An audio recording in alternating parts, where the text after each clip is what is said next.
¿Qué está pasando en Irán? La población iraní se ha levantado en contra del régimen de los ayatolás y exige cambios ya. Pero ¿qué hay detrás de todo esto? Y sobre todo, ¿qué historia hay detrás? Porque la situación actual es la consecuencia de sucesos que han ocurrido hace ya bastantes décadas. Durante ya muchos días la población iraní ha salido a la calle exigiendo un cambio de régimen, lo cual ha sido respondido por parte de los ayatolás con violencia masiva contra la población. Además, las autoridades han cortado la línea a internet y las comunicaciones, lo que dificulta que los manifestantes se unan y se organicen, pero también que la información salga al exterior. Por ahora lo que sabemos es que ha habido unas 10.000 detenciones y tenemos información de quizás más de 2.000 personas que han sido desvividas por el régimen. Hemos visto imágenes horribles de cuerpos apilados en la entrada de una morgue. El tema, como he dicho, es bastante complejo y creo que hay que entender por qué Irán tiene el régimen que tiene a día de hoy, por qué han empezado las protestas, qué intereses tiene Estados Unidos e Israel en el país, qué puede pasar en un futuro. Vamos a intentar hacer un análisis global y sobre todo tratar de entender a la gente local. Vamos a empezar por el principio. Irán se encuentra en Oriente Medio entre Irak y Afganistán. Y para entender lo que está pasando hoy debemos irnos a la revolución iraní, porque el régimen que hay en la actualidad de los ayatolás se impuso tras una revolución social en 1979. Esta revolución, conocida también como la Revolución Islámica, acabó con una monarquía dictatorial para imponer la República Islámica de Irán, un régimen teocrático gobernado por los ayatolás. Pero ¿por qué se produjo esta revolución? ¿Por qué Irán eligió este régimen? El último Shah de Irán, que Shah es como se conoce a los reyes, significa rey, fue Reza Pahlavi, que llegó al poder en 1941 por la injerencia de Rusia y Gran Bretaña, que intervinieron en el país porque el padre de este Shah era muy simpatizante con los nazis y claro, nos encontramos en la Segunda Guerra Mundial, esto no venía bien a nadie, así que le obligan a abdicar en nombre de su hijo y Gran Bretaña y Rusia invadieron Irán. Por supuesto, no solo eran los intereses de la guerra, sino que Irán es una de las zonas del mundo con más petróleo, así que esta injerencia externa venía muy bien económicamente también. En el año 1944 le dan autonomía al país y quieren instalar una monarquía con elecciones parlamentarias, aunque esto no quita que las potencias extranjeras dejaran de influir y sobre todo de llevarse el petróleo. Es decir, que la riqueza del país no se la estaba quedando la población iraní, sino especialmente Gran Bretaña, que se estaba haciendo de oro con el petróleo de Irán. Es decir, que todas las ganancias del petróleo se repartían entre el Shah y Reino Unido. Y aunque hubiese elecciones, la monarquía iraní era sumamente represiva con la población. Como vemos, le daba exactamente igual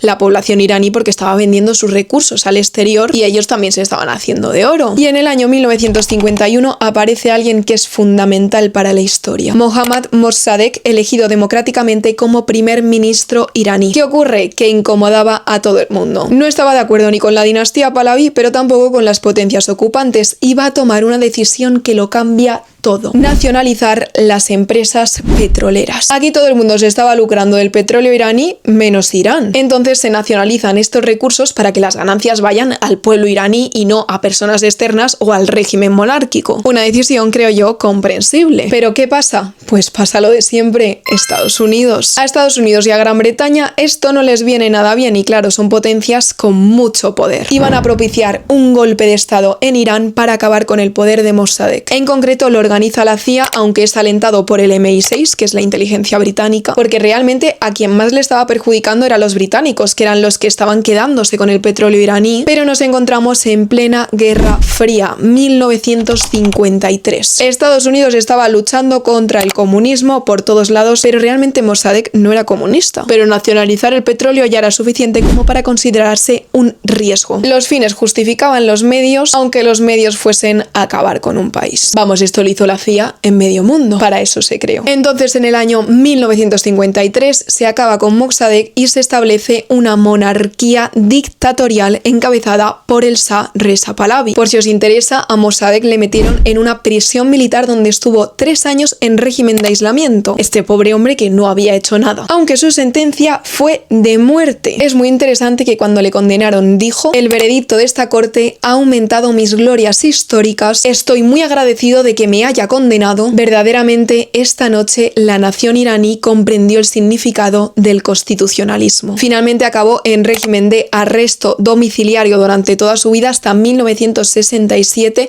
que murió de cáncer. Y de hecho fue enterrado en su propia casa para que a nadie se le ocurriese simpatizar en un supuesto funeral. La gente iraní iraní se dio cuenta de que esto estaba orquestado desde fuera y comenzó ese descontento hacia la injerencia externa. Pero ahora iniciamos un periodo de dictadura monárquica, un régimen muy personalista, una gran represión hacia la población. Había supuestamente elecciones, pero era un paripé que se montaban para decir que eran democráticos porque los partidos que se presentaban eran aliados del régimen. Y existía una policía llamada la Sabak, que era el servicio de inteligencia de seguridad interior de Irán, y la policía secreta del Shah. Era considerada la institución más temida de la dictadura porque perseguía cualquier ápice de disidencia, perseguía a los opositores, utilizaba la tortura y realizó ejecuciones sumarias. Por supuesto, se encargaba de limitar la libertad de expresión y ejercía la violencia contra cualquier ciudadano que se atreviera a pronunciarse en contra del régimen. Hay que destacar que estuvo siempre asociada con la CIA, con la inteligencia estadounidense. Es que Estados Unidos había puesto ese régimen ahí. Le venía muy bien económicamente, pero también geopolíticamente. Además, se llevaba bien con Israel, un estado que se acababa de crear y que no paraba de mantener conflictos con los países árabes. Es de esta época cuando vemos las famosas fotos de mujeres iraníes en faldas yendo a la universidad. Es cierto que Irán pasa por un proceso de occidentalización. El Shah podíamos decir que era una persona muy occidentalizada porque se había pasado la vida o viajando o en un palacio. Esto también quiere decir que no tenía ni idea de la cultura iraní, ni muchísimo menos conectaba con la desigualdad que vivía su pueblo. Estamos en un momento en el que el petróleo es oro, industrialización, los automóviles. Irán estaba ganando mucho dinero, pero ¿qué pasaba con ese dinero? Básicamente que el Shah se lo repartía con potencias extranjeras. Entonces, mientras la población estaba en la pobreza, personas ajenas a la sociedad iraní se estaban forrando. Ojo, y quien trabajaba eran los iraníes, pero las ganancias no se repartían. Yo sé que desde Occidente nuestro sistema nos parece único, el mejor, y hay que extender la democracia. Pero ¿qué pasa? Que tú a una población como la iraní en esos años no puedes de repente someterla a semejantes cambios al mismo tiempo que está creciendo la desigualdad y estás desatendiendo las necesidades que tiene la población. Entonces es cierto que el Shah estaba tomando medidas como crear universidades, intentar convertirse en un estado ateo y llegó incluso a prohibir la utilización del velo. Yo creo que cada país necesita sus procesos, pero que instalar supuestas democracias para quedarnos con sus recursos y dejar a la población local en la pobreza no es la mejor de las opciones. La población estaba harta, no había democracia y además había una gran diferencia entre las ciudades y el resto del país, porque es cierto que en las ciudades sí se estaba viviendo ese proceso de occidentalización, pero en los pueblos no, y seguía habiendo mucha influencia religiosa. Consideraban que la monarquía iraní era símbolo de inmoralidad occidental y de sacrilegio religioso. También estaban hartos, por supuesto, de que las potencias extranjeras se estaban quedando con sus recursos, de la corrupción del Shah y de su gobierno y de la represión que había contra la población. Para hacernos una idea, el 42% de la gente de Teherán no tenían una casa, mientras que el Shah y su entorno vivían en palacios. Y aunque el petróleo estuviese dando muchísimo dinero, Irán tenía algunos de los peores indicadores de Oriente Medio en temas como la educación o la mortalidad infantil. El caso es que los clérigos estaban muy descontentos con toda la modernización que estaba llevando a cabo el Shah, especialmente con el establecimiento de los códigos de vestimenta europeos y la prohibición del velo. Y en este contexto aparece el clérigo Jomeini, que publica un libro en 1944 criticando al Shah. En los años siguientes, Jomeini se va a convertir en una figura clave y va a ser detenido varias veces por protestar en contra de la monarquía del Shah, por su inmoralismo religioso y por las injerencias de Estados Unidos. Tanto va a protestar que va a acabar siendo expatriado a Turquía, desde donde se trasladó a Irak en 1965. Se va a convertir en una figura clave para la revolución y va a seguir tratando de movilizar a la gente y criticando al Shah desde fuera de Irán. Como la población estaba harta, van a comenzar a crear grupos guerrilleros, pero recordemos que la policía secreta era muy eficaz, así que acabaron con la mayoría de estos grupos, pero dos sobrevivieron: los fedayines de ideología marxista y antiimperialista y los muyahidines, que tomaban el Islam como la base de sus luchas políticas. Ambos grupos realizaban actos violentos y atentados para intentar acabar con el régimen. Para la década de los 70, la economía de Irán estaba bastante destrozada. El Shah había intentado explotar la industria del petróleo petróleo por encima de las posibilidades humanas, y aunque intentó tomar medidas sociales, incluso la creación de la seguridad social, la situación era catastrófica. Evidentemente, por muchas medidas sociales que tomes, si llevas décadas sin compartir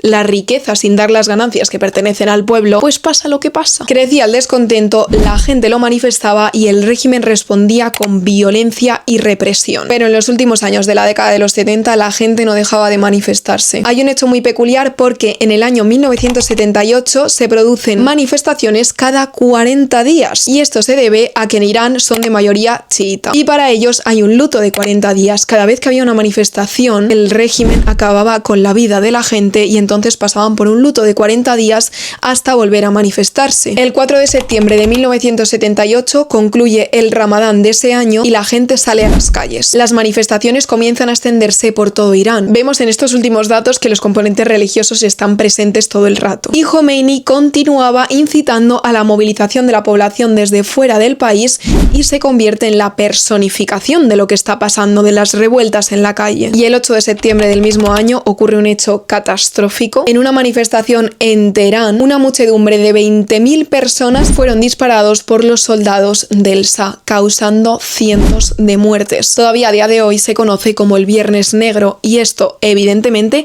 aumentó el descontento que tenía la población en contra del régimen, coincidiendo además todos estos hechos con huelgas en el país, lo que llevó a la paralización de toda la industria. Irán estaba parado. Esto pasó en noviembre y el Shah empieza a reconocer que no tiene el control sobre la población iraní y va a tomar una serie de medidas. Cierra las universidades y los colegios, suspende la prensa y prohíbe las reuniones de más de 4 personas. Además anuncia que se van a celebrar elecciones libres. Esto no sirvió de nada porque la gente ya estaba cansada y en diciembre van a llenar las calles más de 1 millón de personas. El régimen del Shah se desmantela por completo, ya ni siquiera sus aliados están de su parte y el 16 de enero de 1979 huye del país. Jomeini vuelve a Irán. Hay una leyenda sobre esto y es que dicen que el Shah se fue con tanto oro dentro de los aviones que no despegaban. Pero bueno, esto es solo una leyenda, lo que pasó en realidad es que la revolución triunfó. ¿Pero por qué la población decidió una deriva islámica? Básicamente porque Jomeini consiguió unir al pueblo ofreciendo un líder fuerte y propuestas, cosa que el resto de las fuerzas no consiguieron, porque Jomeini no era el único que criticaba al Shah. También está el hecho de que el Shah había acabado con su pueblo por intentar parecerse a Estados Unidos y Jomeini al final representaba todo lo contrario. Aprovechó el descontento de la población y supo articular un discurso en contra del Shah. Triunfa entonces la revolución islámica y se crea la República Islámica de Irán. La población evidentemente lo celebra. Tienen esperanza aunque no hubiesen conseguido una democracia. ¿Qué pasó? Pues que al final se pasó de una dictadura monárquica con el Shah a un régimen teocrático con Jomeini. Pasamos a un régimen de los ayatolás, que los ayatolás son clérigos expertos en el Islam. El líder supremo, que es el que controla el país, se elige por una asamblea de expertos, de clérigos expertos. Primero fue Jomeini, que realmente no lo eligieron porque era el líder de la revolución, pero murió en el año 89 y fue sustituido por Ali Khamenei, que no Jomeini. En Irán hay elecciones presidenciales y parlamentarias, pero realmente quien se puede presentar a las elecciones lo elige el régimen, porque hay un proceso de cribado antes de celebrarse las elecciones de los partidos. No vas a ver que se presente alguien muy crítico con el régimen o un comunista a las elecciones de Irán. Sí que es cierto que luego en el poder los partidos sí que toman medidas de reformas dentro de Irán, pero bueno, aunque tenga componentes democráticos, no es una democracia. Suelen ganar más o menos conservadores. Las instituciones están controladas al final por el líder supremo y aunque haya ese margen de reforma, lo cierto es que está todo muy atado por los ayatolás. La gente luchó por la libertad y con el tiempo pues se dieron cuenta de que esto no estaba siendo así. Lo que se suponía que iba a ser una mejora para la población acabó siendo un engaño. La religión articula la política del país y hay una policía religiosa de la moral que controla a la población y ha conllevado sucesos como el de Mahsa Amini. No sé si la recordaréis, una joven de 22 años que llevaba puesto mal el velo y ese fue su delito que acabó con su vida. Esto generó en el año 2022 también una ola muy grande de protestas. Un régimen autoritario necesita control y para eso existe la Guardia Revolucionaria, una institución militar iraní pero que tiene el fin de controlar que el régimen de los ayatolás se mantenga en el el poder. O sea, no defiende a la población, sino el régimen. Se creó el mismo 1979 y vamos, en cualquier momento que hay un ápice de revolución, sale a la calle a reprimir a la población y si hace falta a acabar con su vida. Tenemos que tener en cuenta que si no hay régimen, esta guardia desaparece. Entonces a las personas que forman parte de ella, pues no les conviene que el régimen desaparezca, ¿no? Y cabe preguntarse cómo, a pesar de todas estas cuestiones, el régimen sigue manteniéndose y lleva varias décadas. No es lo mismo la revolución que el 79 que la fuerza que requiere ahora por parte de la población, porque el régimen de los ayatolás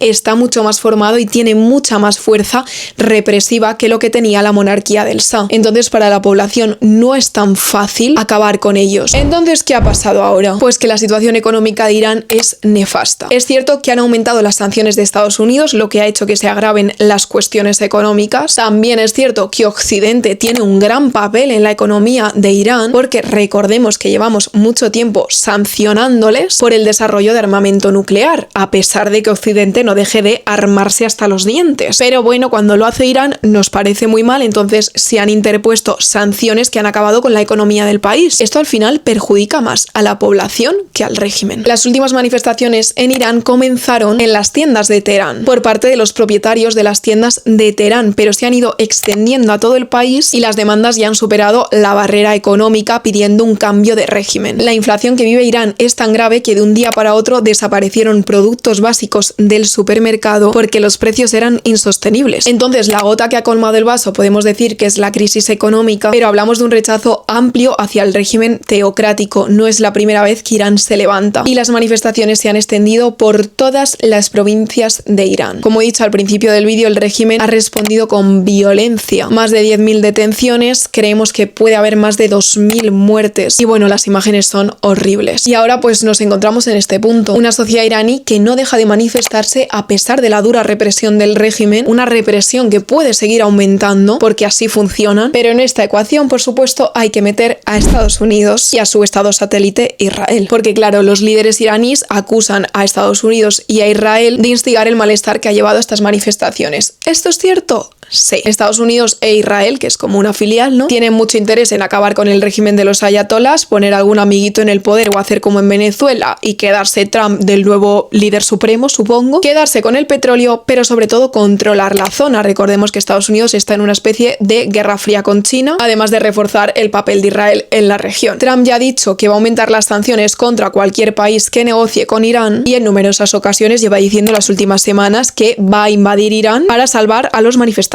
Como ya sabemos y viendo su historia, lo de salvar a los manifestantes es una excusa. Eso es algo que tenemos que tener claro. Estados Unidos busca sus intereses. ¿Quiere decir que esto pueda llevar a una liberación del país? Es probable. ¿Quiere decir que sea la mejor solución? Creo que no. Obviamente, la población iraní no es tonta. La población iraní no sale a la calle porque lo diga Washington, sino porque la situación económica, política y de derechos humanos es completamente insostenible en el país desde hace mucho tiempo. Y la población está cansada, quiere y merece cambios.